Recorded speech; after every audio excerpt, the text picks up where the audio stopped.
Okay, let's get into it. You've got your Can-Am Ryker, and you want to make it yours, but you hit that first big decision.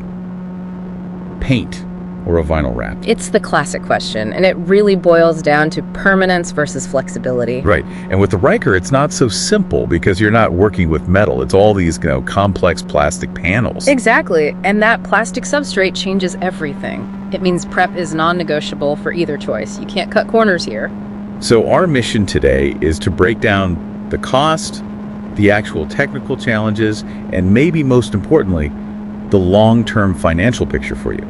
Let's start with the tech side. Yeah, let's. Because paint and vinyl they're fundamentally different things. Paint is a chemical modification. It's multiple layers bonding to that plastic. A permanent bond. A permanent bond. Whereas vinyl is a physical layer. Think of it like a very, very advanced heat-activated sticker. Okay, so with paint, for that bond to actually work on flexible plastic, there's a critical step, right? Yeah. The source is all pointed to this adhesion promoter. Oh, it's absolutely essential. If you just spray primer on that plastic, it has nothing to grip onto.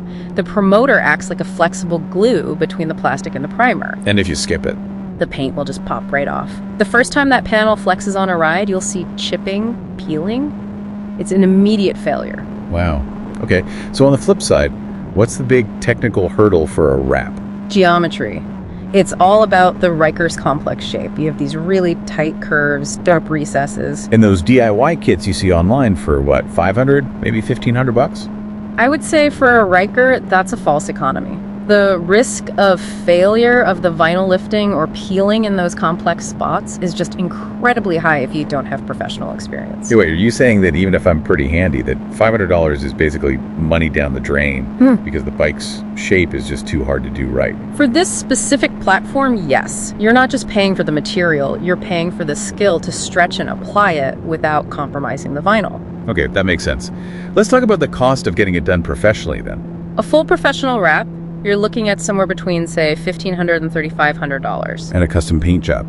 A good one starts around $3,000. But for high-end, multicolor, intricate work, it can go north of $30,000 fast. And this is where wrapping has that huge advantage. It democratizes complex aesthetics. It does. If you want a wild digital camo print or carbon fiber texture or one of those color-shifting finishes, a wrap makes that affordable. To get that same look with paint, you'd be getting into five-figure territory, easy. No question. And there's another hidden cost, downtime. Right.